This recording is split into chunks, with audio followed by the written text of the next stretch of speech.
Well, first, I'll introduce the team. So I'm Brian Wilden. I'm the U.S. Technical Sales Director for INOGENI here in the U.S. And we also have Patrick. Patrick Caron is our Senior Technical Advisor on CAMTRAK, and also helps out on our support side as well for our other products and solutions. And we also have Jerome, our Product Manager. Really appreciate these guys, taking time to do these demos with us. This just, like I said, gives everybody an opportunity to kind of see CAMTRAK live in action. And we can also kind of answer questions as they come up. So again, feel free to drop those in the chat. We'll do a quick presentation on CAMTRAK and how CAMTRAK is designed and what the intention is for the system is. And then we'll jump right into the live demo and trying to give you as much opportunity to see CAMTRAK in a live environment and get a feel for what we're doing with it and how it operates. For those that have not seen the CAMTRAK marketing information or material or the website, CAMTRAK is really just a system that's designed to do automatic tracking for automatic camera preset recall, and also we can enable specific modes for cameras that have advanced capabilities. So really excited about this product. We've already had some great feedback from folks that have deployed this in the field and some really interesting use cases. We've got this being used in showrooms as demos to provide kind of a broadcast feel for customers that can utilize this. It's being deployed in classroom applications, so for higher education, very popular application for that. We've had some folks reach out and talk to us about applications that they're considering this for, like podcasting scenarios where they really want that kind of broadcast feel, but don't need or want a dedicated team to have to run the podcast or do a bunch of editing and post, and they can do these kind of on the fly and record or stream these sessions. So CAMTRAK is a really great system for automatic camera tracking, and we do this based on Shure microphones. So the Shure microphones are part of the overall ecosystem that we're using here. This has been a key thing for us, in that Shure is a widely popular application for microphones. They've got a great solution there. One of the questions that will probably get asked in chat, and one thing that we are looking at and we are pursuing kind of in our roadmap down the road, is to provide for other options for microphones. So that is something that we are pursuing and that we're looking at. But obviously there's some development time there that comes into play. So that's something that we'll kind of look at down the road and view on a future basis. But these are the microphones that are supported here on the left upper quadrant of this graphic. So the Shure MXCW, for anybody that's not familiar with that, it's kind of like their delegate microphone solution that allows you to have multiple microphones for push to talk, and also has voting and things like that involved in that, or included in that solution. So with the delegate system, I think we can add up to 125 of those delegate microphones, which adds for a very large delegate type solution or room. The Shure MXW Next, which is their wireless series. So we don't provide any tracking for these specific microphones, and that's the one thing that we get asked often. How are you utilizing the XYZ coordinates of these, or getting coordinates? We don't. We just basically have the ability to see that the channel is active or live, and that can preset, or rather trigger preset modes to cover presentation zones, for instance, like a podium or a lectern, or the front of a classroom, for instance. MXA 310s, so we utilize the lobes on that particular microphone. So with the lobes, the accuracy of the lobes obviously depends on the microphone itself. So something to kind of keep in mind for your design application. The MXA 710, very, very similar. We're utilizing lobes or channels to determine that information to trigger specific zones of camera presets. And then the MXA 901 and 920 are really where the system, I think, shines, in my opinion. I think Patrick and Jerome would probably also agree with that. The MXA 901 and 920 really provide some advanced capabilities with the Shure mics. We're utilizing voice activity detection with these Shure mics, and those provide us XYZ coordinates based on that voice activity detection. So one thing that's very compelling about this solution, especially given the price point of the solution, is that using that voice activity detection, we're able to ignore false triggers or false presets, or rather prevent false presets from being triggered because we're able to focus in on the actual voice, those frequencies. So if somebody's opening a bag of chips or shuffling papers, opens or closes a door, it's not going to trigger a preset with this system. So I think that's really important to make sure that the system is operating the way that people are expecting, and it's only being triggered by human voice.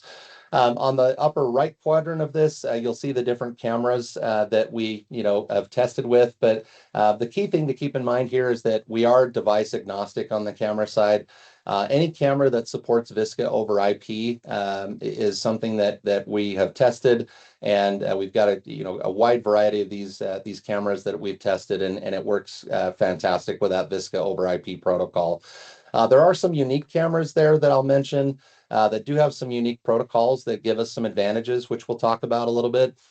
Canon, for instance, Canon protocol has what they call their XC protocol, which gives us the ability to trigger some advanced modes and advanced capabilities with those cameras. And we're already developing some capabilities behind the scenes with the AI capabilities of these cameras and the built-in or AI on chip capabilities of these cameras from Canon. Panasonic, Aver, Sony, all familiar brands that you guys have seen or used. We also have customers that have asked us about the Crestron One Beyond cameras and things like that. So obviously we support those. PTZ Optics is another one that we've done a lot of testing, and Bird Dog as well.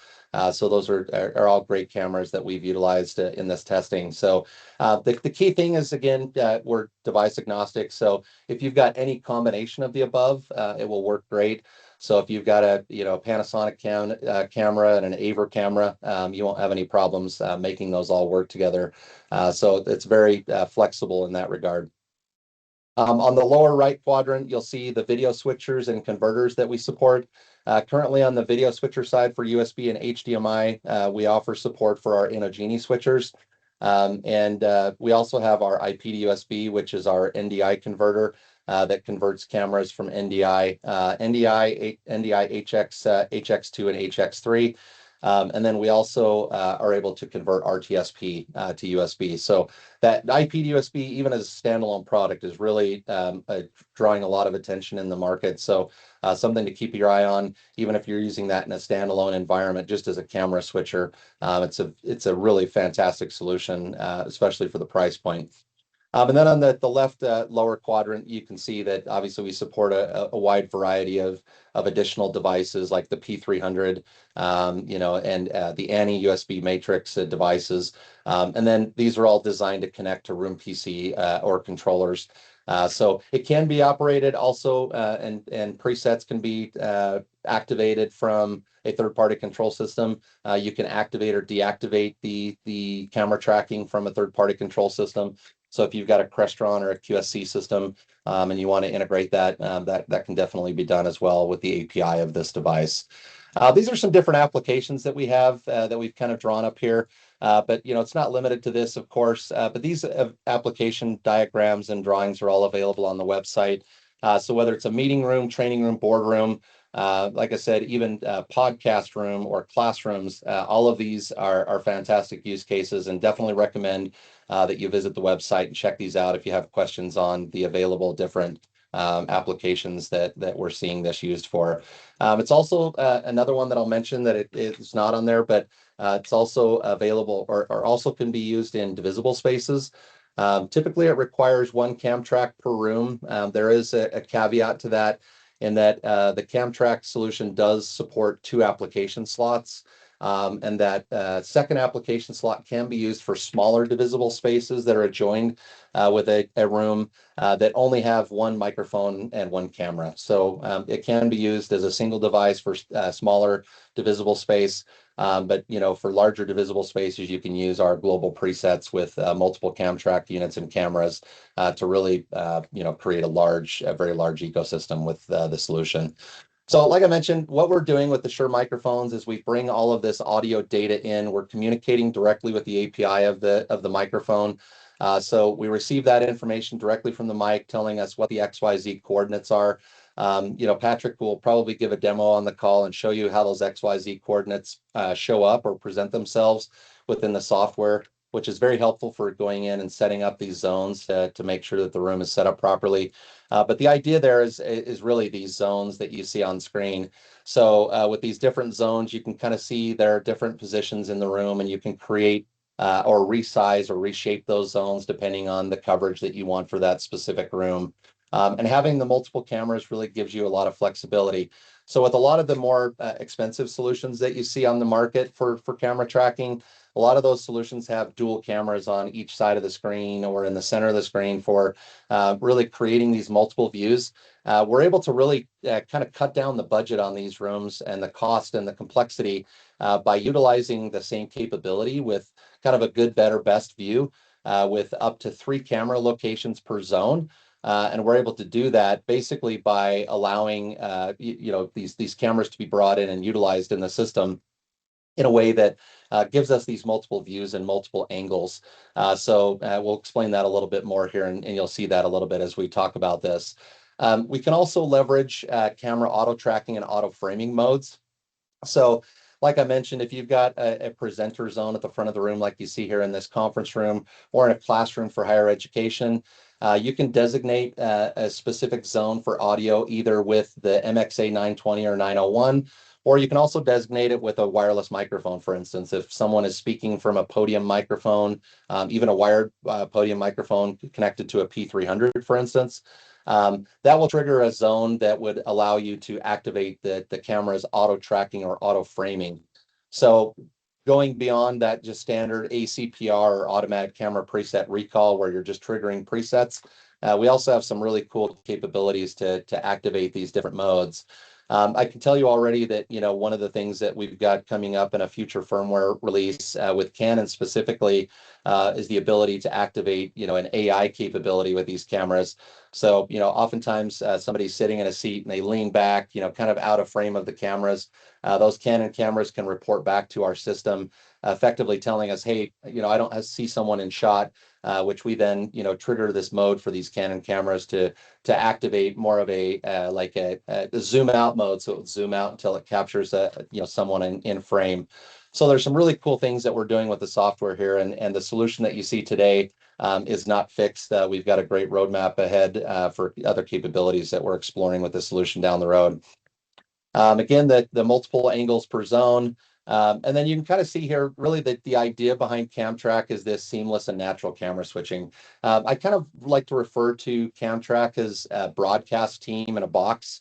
It's really that intent and that design. So it's really designed to give you that broadcast feel where you're switching live between different positions. And you can capture different people very much like a broadcast environment, like you would see on the news if you're watching that, and that very natural broadcast kind of feel. So we're able to do live cuts between the different positions and the different zones using those good, better, best scenarios.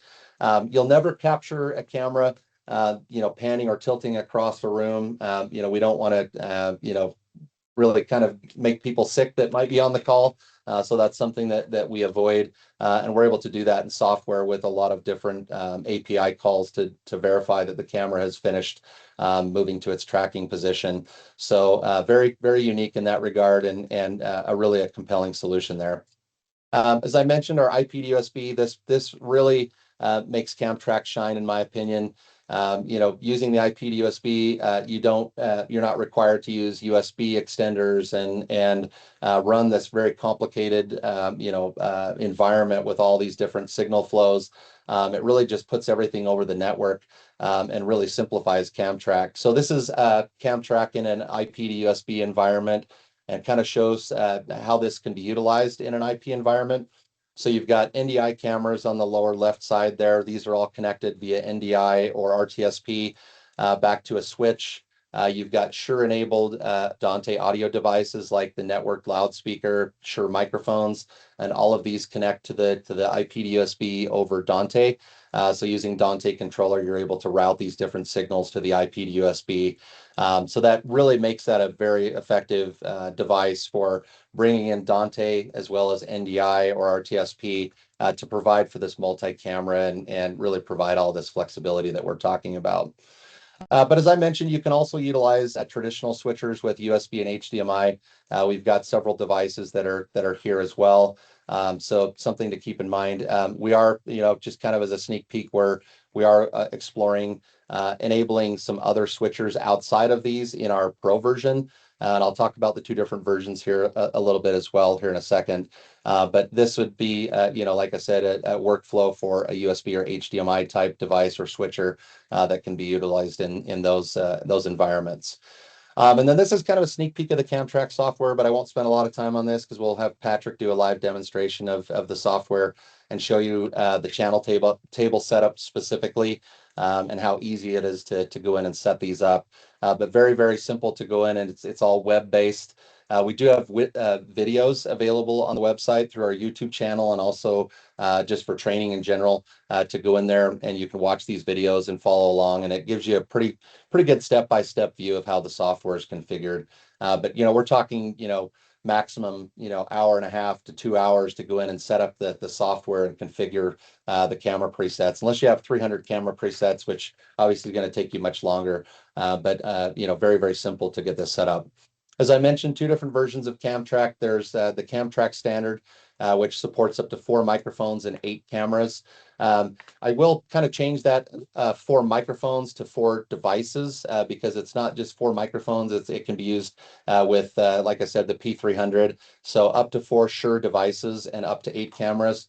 And then the CAMTRAK Professional version supports some of those more advanced features that I mentioned with Canon that are going to be coming in the roadmap, and those other switchers that we had mentioned as well.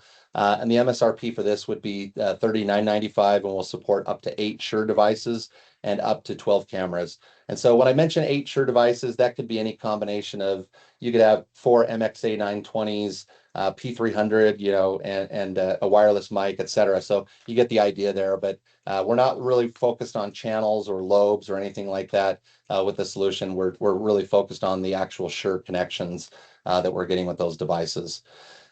Lastly, before we kind of kick into the demo, we do have a demo kit available. So if you have an integrator that you're working with, if you're an end user, or if you're an integrator and you want to kick the tires on this solution, we also have a lot of end users that are very technical and want to demo the solution. We do have this setup available. We do have a prerequisite checklist that we send out in advance to make sure that you do have a Shure microphone that's compatible with the system, that you have cameras that you can test with. But we send this out with a CAMTRAK, an IP to USB, and a CAM230 and a Pelican case. It's a really nice setup that our operations team put together, so we can send this out and you can demo this in your environment and verify that it's going to work as you need it. So with that, I'm going to go ahead and stop sharing, and we will go ahead and kick off the live demo here. So give me 1 second. What I'm going to do is I'm just going to spotlight the team up there in Quebec so that everybody can get a larger view of that. So guys, appreciate you guys spending some time with us to do this today. And we've got it looks like a question already, so we'll just answer that. How much are the CAMTRAK demo kits? So we don't charge anything for the CAMTRAK demo kits. So just kind of something to keep in mind. We do request a credit card to be put on hold. So we can send that out, but we can do a 30-day demo for this system. And then we've got some other questions here as well. But what I think I'll probably do is we'll start with the questions, because I want to make sure we get all those answered. And then guys, I'll kick it over to you guys to answer, and you guys can that way people can see the CAMTRAK live in action. So yes, David, as far as the slides, we can definitely get you a copy of this as well. Oh, looks like that was answered. Apologies, Patrick. Are there any plans to include the Sennheiser microphones on to the supported mics? So Patrick, you want to answer that one? Talk a little bit about that. Yeah, for sure. So yes, adding the sennheisers on the roadmap, it's probably will be the next microphone to introduce. We'll looking at introduce as well some delegate system like Televic or Bosch DeSantis. We're not sure yet, but yes, for sure, the next one will be Sennheiser. Excellent. We also got a question. Can you please advise how the IP to USB as a standalone device does the camera switching and how many cameras are supported? Jerome, this is probably a great question for our product manager, so I'll kick this one over to you. So for the IP to USB as a standalone device without any CAMTRAK product, you can use our API in order to provide the switching. So all of those commands are available already on our website. We have a Crestron module that is already available, and there are already an Extron plugin that you can use with your control processor. And there will be certainly a QSys processor, a QSys module that will be available shortly. So I just wanted to add something with the CAMTRAK. If you pair the CAMTRAK with the IP to USB converter, what's great about it is the CAMTRAK is having some kind of an NDI router inside. So you just need to subscribe the IP to USB to the CAMTRAK feed. So as soon as the proper NDI camera is selected, so the CAMTRAK will route this selected camera to the IP to USB converter. So this device acts as a simple NDI to USB converter. So everything is managed by the CAMTRAK itself.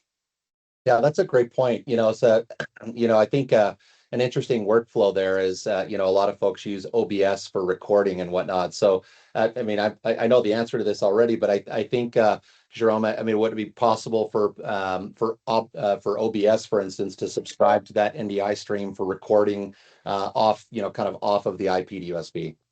Yes, that will be possible. And say you have also vMix that is able to do such customizations. Yeah. This is something that that is supported.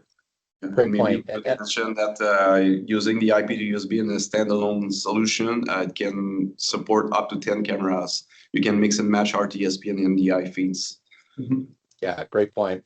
Yeah, and I also love the fact that IP to USB has an HDMI out. So even though it's connected to USB for a Teams room or a Zoom room or a room PC, it does still have an HDMI output, so you could use that for recording or also, like Jerome mentioned, for offline editing through software or other devices as well.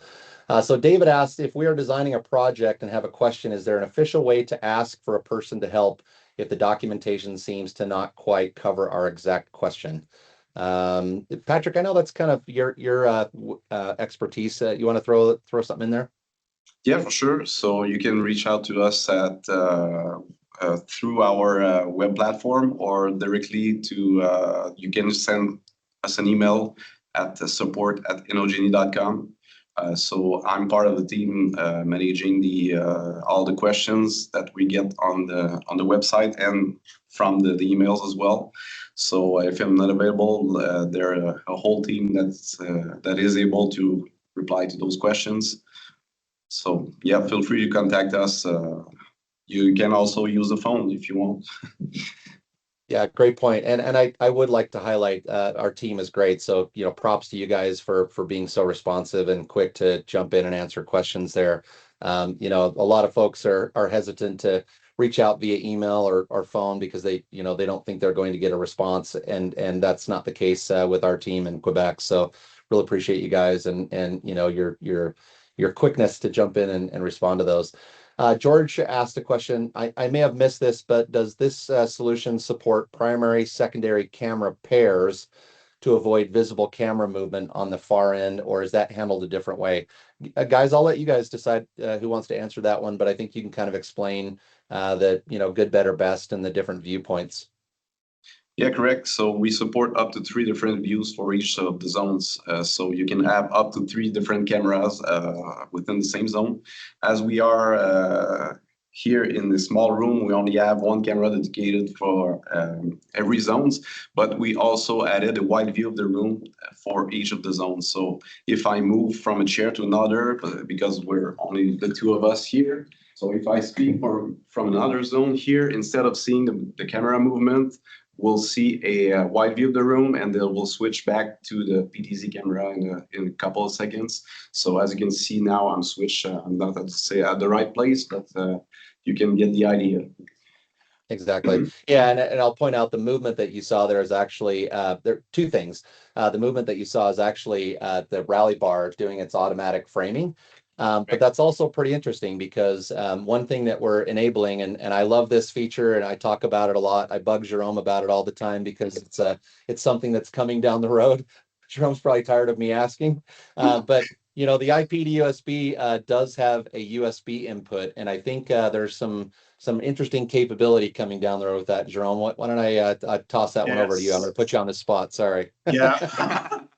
So yes, this is a really good, I would say, use case. So right now, just to give you an overview of the room we're using right now, we're using a CAM 300. So we are able to connect to 2 USB cameras and 2 HDMI cameras. And along with that, we need to have HDMI or USB extenders. So that complexifies a bit, I would say, the overall installation. So with the IP to USB converter, what's great is you can connect to remote cameras or using IP, so you can get rid of USB extender.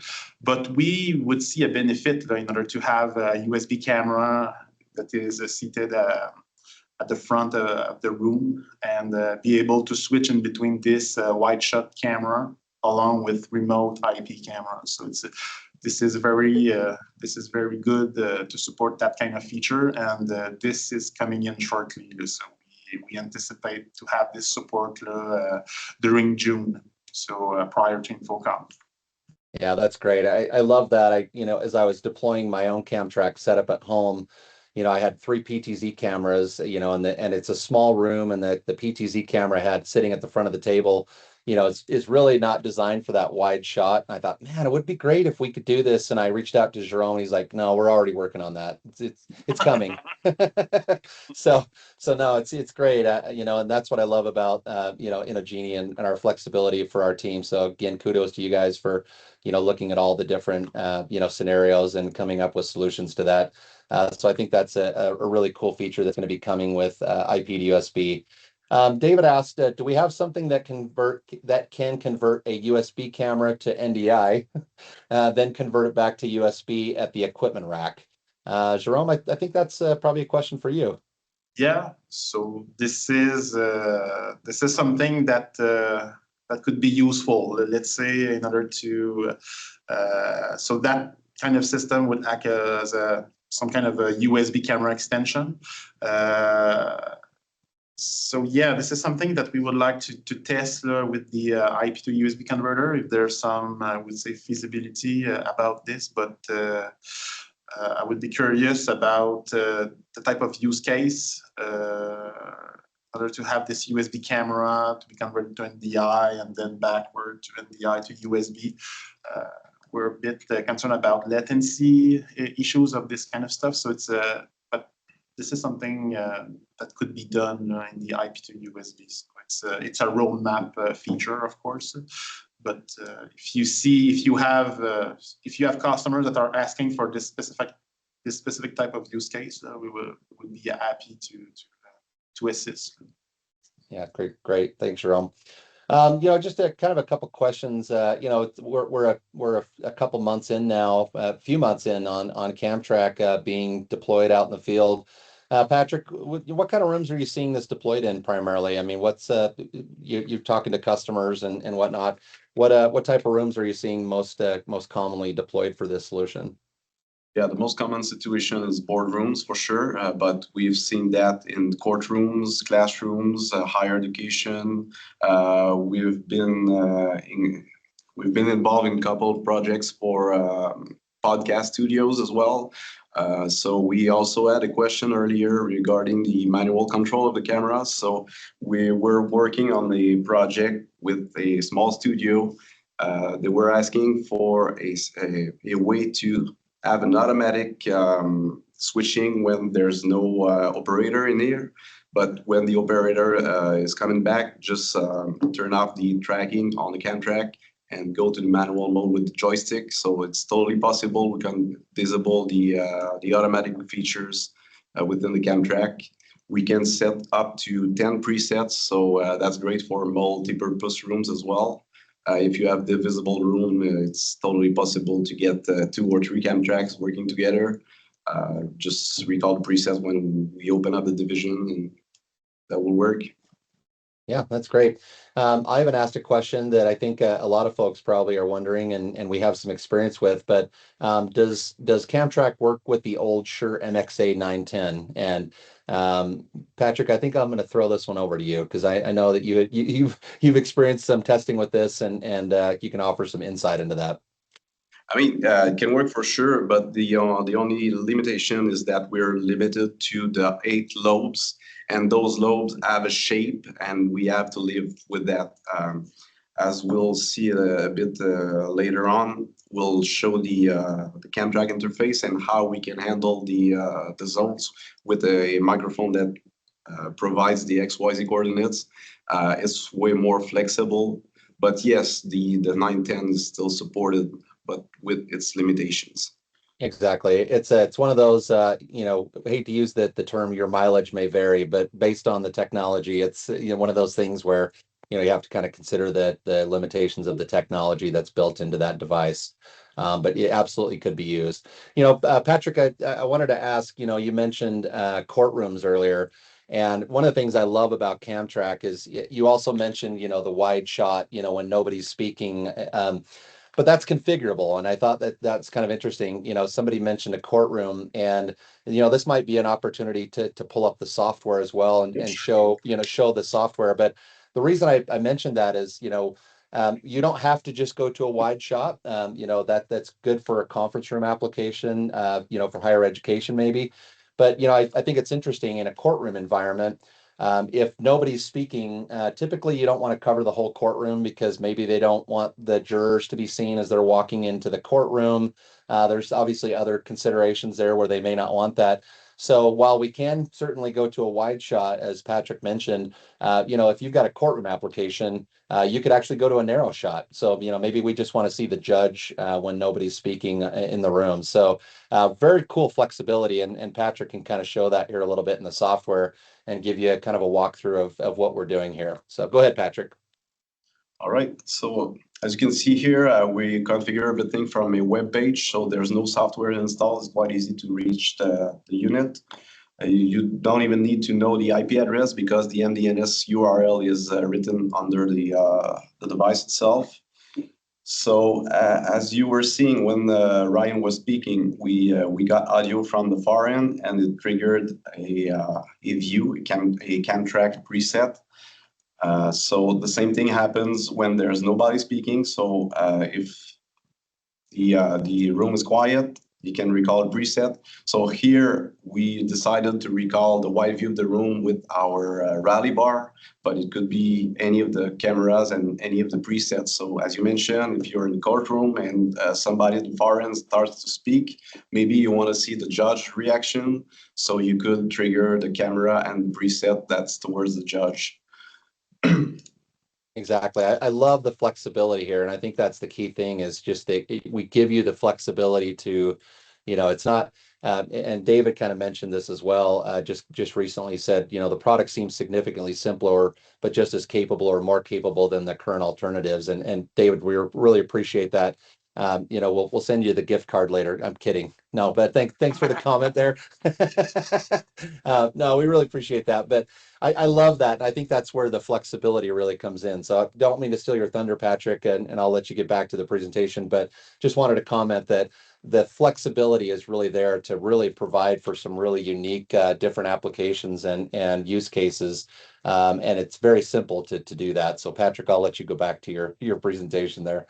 Yeah, no problem. So that's a good thing. Actually, you were talking, so all the blue and white dots disappeared. So now, if I start talking again, you see the white dots appearing with the beam number. So this is the IntelliMix channel that's being used right now. So if I move around, you'll see the dots moving with me. So that's quite easy to adjust the zones. And as I mentioned with the 910, here's the shape of the zone, but it can be easily adjusted. And you can see as well the distances from the center of the mic. Those distances can be either imperial or metric. It can be selected. So for those over Europe, you can select the metric version. Yeah, that's great. As you can see here, we also dedicated a wide zone at the back of the room. So within this zone, we dedicated a camera that has the auto tracking feature enabled. So if I reach out to the back of the room and I start speaking here, you can see the camera is moving. It's reaching out to me. And as long as I keep talking in the room, that camera will be seen on the screen. And if I go back to my place, now we'll trigger the zone where I'm supposed to be. So if I talk a bit, yep, it switched back to me. And if I speak on my side, you should see that the camera is switching to me. So yeah. Yeah, very cool. Yeah, I had a customer also ask, hey, can I trigger a camera that's focused on a whiteboard so that the whiteboard could be seen in the call, and that's a great demonstration that Patrick just did there, because that's a great way to do that as well. So really like that capability. We had a couple other questions. I figured I'd throw it over, but if you'll keep the software open, we can probably answer some more questions and whatnot as well there, Patrick. But Mark asked, how is this grid or representation of the zones and mic generated? So that's a great segue into the Shure Designer. I'll throw that back to the room there, guys, if you want to answer that one. Sure. So the grid is just a reference that has been put in the background of the CAMTRAK software. But as you can see here, there are a couple of darker gray areas. So those are coming up from the Shure Designer selection we did. So within the Shure Designer, when we open up a brand new MXA 920, it's configured to cover like 30 by 30 foot. But we narrow it down to the width of the room. So that's what is being represented with those darker gray rectangles. We also did the zone at the back. It's not for tracking necessarily, just that we wanted this zone to be a little bit higher in volume. So we added like 6 dB of gain in that particular zone, but it doesn't impact the tracking. Yeah, it's great. And I also like, when you go in and create these zones, I mean, obviously you can see where the different zones are for the cameras to activate in those zones. But it also allows you to create exclusion zones, right? Because if you don't have a zone drawn and somebody's speaking in a zone, maybe there's a credenza, people get up there, to go get some food or something like that, and, having little side conversations. We can kind of create almost like a fencing scenario where we're ignoring audio in that specific zone just by not creating an actual physical zone there. So really very, very flexible there. And I love that and the capabilities there. And I also, thought I'd mention, when Patrick's speaking, you see the little white and blue LED, but it also leaves breadcrumbs, which, like Patrick mentioned, makes that very simple to go in and adjust. Patrick, you want to talk about the other logic there that we can adjust in the settings? Yeah, for sure. I just scroll down to the bottom of the page just to see when you were speaking that we get the audio from the far end, so it can trigger a preset as well. So if we go back to the table here, we have the most important thing here. We have a view A, view B, and view C. So the view C would be the good, view B the better, and the view A would be the best view. So within each of the zones, so if I take zone 102, where I'm sitting right now, for instance, we select this zone. We selected that the best view for this particular zone was camera 3 with preset 2. And if the camera 3 is already busy on another seat, we can recall the camera that is in front of the room with a wide view. Yeah, and then it also gives the opportunity to switch back to the best camera when that camera becomes available, which I think is a really cool feature. Exactly. So if we go here, we have the choice of what's happening when that camera is available. We can set it up to no rotation, so it will stay to the wide view or the view B.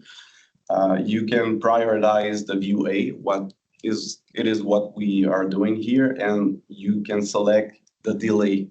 So you can set it up to 3 seconds. So after the camera is now available, it will count 3 seconds and switch over. You don't want it to be too quick because it gets annoying when it's always switching. You also have the channel selection mode. So let's say we are in the 2 zones talking at the same time. You can have a priority on the seat. So we did a higher priority on the president's seat here. So if he starts talking at the same time as another person, he will get the priority. Otherwise, if they're both at the same level, the last one will take over. Very cool. Yeah, a lot of flexibility there. So, and again, like Patrick mentioned, you can see that the level coming in below now that I'm speaking as well. So that's important that we're getting that feedback. David asked the question, does the switch delay suggest preferred or more typical values in some way? I'm not sure I get it correctly. Does switch delay suggest preferred or more typical? Oh, you mean in our actual setup, I guess? So yes, that's what we preferred. We could have it a little bit quicker, but as I said, when it's too quick, it gets annoying. Sometimes we set it up as quick as we can, and we go back to the site like 3 weeks later because the customer is getting tired of the switching. So yeah. Good point. No, that's good. Patrick, I think, we've given you a lot of time. We're going to give you a second to rest your voice. This is a question for Jerome. Gerardo asks, can we expect to see a USB 3 version of our IP to USB in the future? Yes. So this is something that is in our roadmap. So, but yeah, definitely we are looking into it. Good. Yeah, I didn't want to answer that one, Jerome. That's outside of my scope for sure. So appreciate that. Yeah, very excited. And there are a lot of great products still in our roadmap, by the way, which we can't talk a lot about in detail here.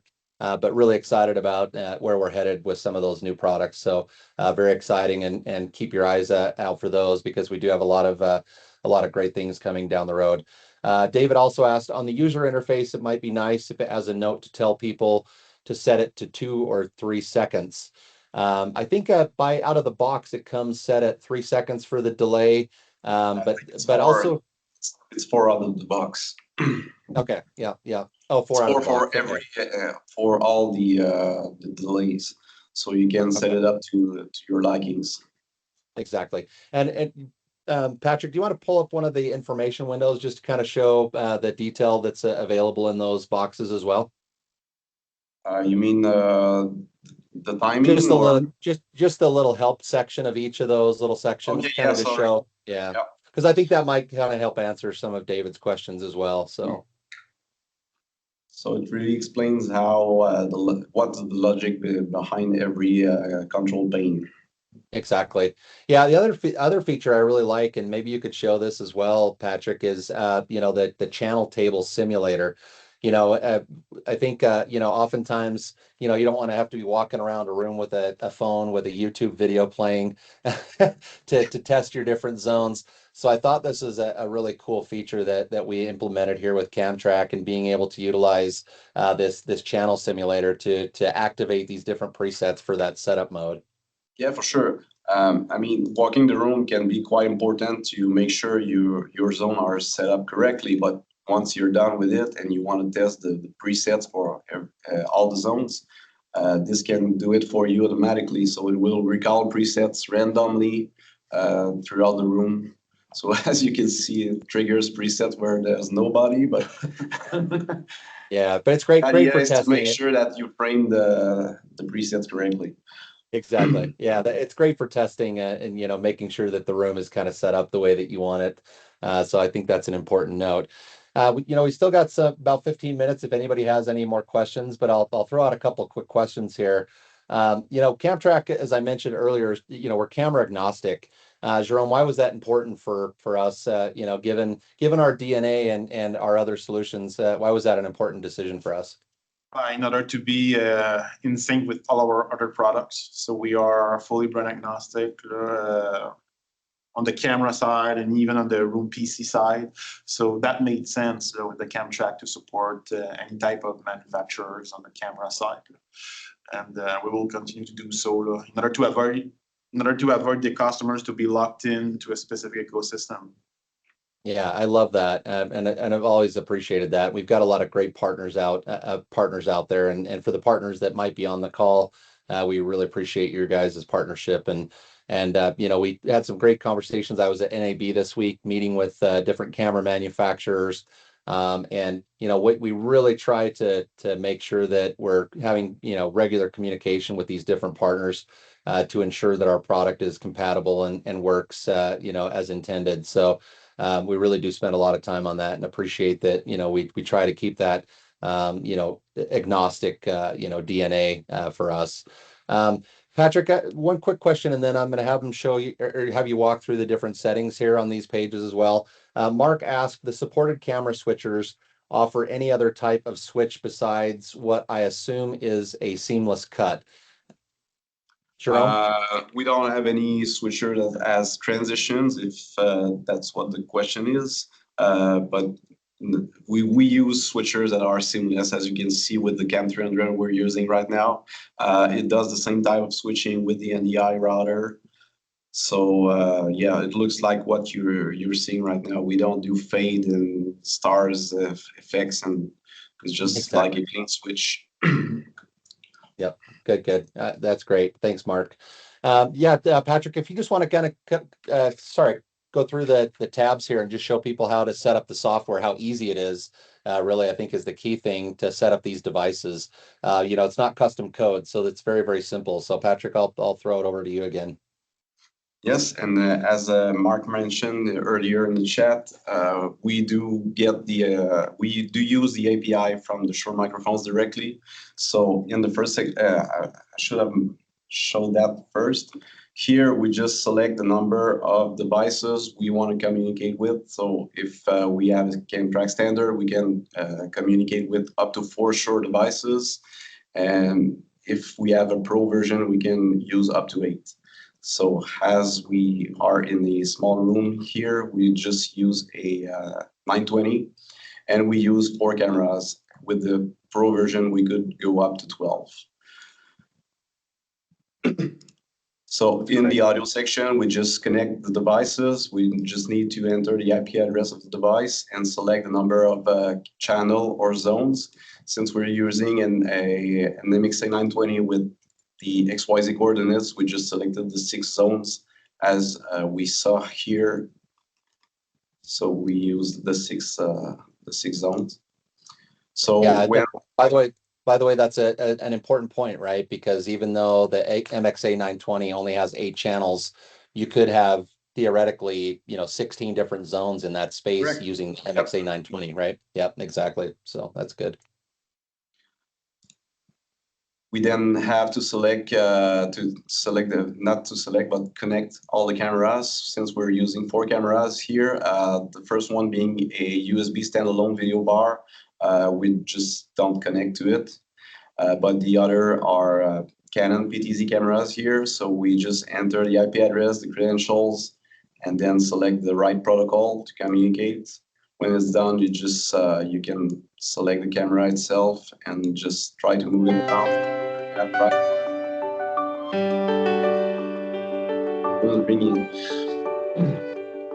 Right. Patrick's an important guy. I don't know why, but if you're sharing, I'm on mute. That's weird. There you go. No, that's great. So, and as you mentioned, since we're camera agnostic, we can just select the right protocol. And to add on that, if you already have cameras in your room and just want to add the tracking functionality, it's quite easy to do. You just need to add the CAMTRAK within your room. You'll be done. So once your cameras are connected, you just need to select the type of switcher. Here we're using the INOGENI CAM300. We could also use the NDI router. Just a sneak peek, in the next firmware release, we'll add up a couple more vendors with the CAMTRAK Pro. So we'll support the Crestron NVX, the Extron SIS protocol, as well as the Roland HD, I don't recall the name exactly. And we'll do support the Blackmagic switchers as well. Yeah, on the Pro version only. Yeah, that's a really exciting new capability, especially Yes. for those that are on the call that are familiar with Extron. Their simple instruction set has been around for decades, so that's really going to expand and open up a lot of capabilities. So definitely keep your eyes on the future for that, for the Pro version. As Patrick mentioned, though, that is a Pro version only feature, so that's great. So go ahead, Patrick. Sorry. Hey, no problem. So, yep, you just need to connect your switcher, quite easy, and make sure you selected the right camera device with the right input. Then you move to the table we already saw. So when you're done setting up the table, you can go back to the home section and then save your preset. So if you have a multifunctional room or multiple functionalities within the same room, you can set up a different preset and recall them from the web page as well as the API. We don't have the Crestron module ready yet, but it's coming soon. Anyways, the API is quite simple. It's a REST API, can be recalled from any browser. And if I may add, there is the setup assistant that can guide you through the whole setup process. So if you're not used to the CAMTRAK device, that's worth a shot. So if you can select the proper wizard, and then the wizard will guide you through the whole setup process. Exactly. Try to keep it as simple as possible. That's great. If you quick have question. multiple rooms that has the same configuration, you can also export the configuration and import that in the next room. You'll just need to be aware that if everything is on the same network, the IP addresses will be reported as well. So just be aware of that. But otherwise, that's quite easy to transpose from a room to another. Yeah, that's a great point. That's perfect. Well, we got a few more minutes here. No, that was actually the question I was going to ask you. So you were reading my mind. So no, that's great, Patrick. So we got a few more minutes here. If anybody has any final questions, we'll open it up for a few more minutes. Otherwise, we'll kind of bring this to a close. Just a couple quick comments. We will be at InfoComm. We've got a booth there in the central hall. I don't know the booth number, but I think it's around the 7,000s. Right at the top of the stairs there by one of the little food courts there inside of the central hall. We're going to have a great booth this year. So really excited about that, and definitely recommend if you're going to be at InfoComm to come by. Gerardo asked a quick question here. When we connect to the network, is there anything else that we should be aware of beyond the standard QSYS and Shure protocols? You just need to be on a managed network, especially if you're using the Dante signals. You need to enable the IGMP and the PTP version 1 protocol. But other than that, it's as you do for all the AV over IP signals. Yeah, I think, by the way, I'll throw a plug in here. Since this is recent, we are also partnered with Netgear. That's a new alliance partner for us, and Netgear has our devices, and we'll be implementing and testing those. So very excited about that capability. So to Patrick's point, be able to check boxes on the different protocols that you have if you're using those Netgear AV switches. Really appreciate our partnership with them. They've sent us some devices for us to use internally and out on the road doing some demos as well. So really appreciate that. Any final thoughts, Jerome? Anything that really stands out in our time that we've had IP to USB or CAMTRAK out, and what customers are saying? Yeah, I would say that what's coming in is, like Patrick was mentioning, the support of extra switchers. So we anticipate that this could be very popular. So on my part, eager with the Blackmagic switcher, especially for the SDI, because if a customer would like to have a full SDI ecosystem, that would work out of the box, and you just need to have some kind of an SDI to USB converter like ours in order to do the multi-camera switching.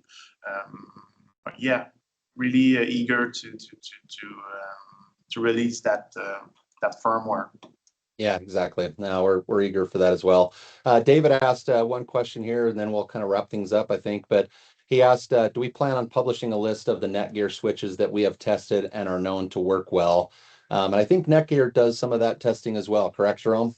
Yes. So I would say any Netgear switch that I would say the 4250 series, yeah, and the 43 series as well. Yeah. So all of those are working flawlessly with our device. That's great. Perfect. Well, I think we'll kind of wrap this. If there's any other questions, we'll answer those as they come in. But we're at the top of the hour, and just want to express our appreciation to everyone that that's taken time out today to join the call. It's great to give people an opportunity to really see CAMTRAK live in action. We can talk about it all day out in the field, but until people see it live, I think it really gives a great presentation of how it works. So really appreciate your guys' time today up there in Quebec. Appreciate everybody on the customer side that joined, and as I mentioned, partners as well. Really appreciate it. If you do have questions or you want to request a demo kit, you can reach out to sales@inogeni.com, send an email, and we can get that. So if you're interested in a demo kit, hopefully I just answered your question, Mark. So you can also get it through a dealer as well if you've got a dealer specifically that you would prefer to route it through. Or if you just want to reach out to us to get the process started, we can send the demo to the dealer if you prefer as well. So we're very, very flexible on that, and really appreciate Mary. I don't know if she's on the call, but Mary is our sales coordinator, and she does a fantastic job of this.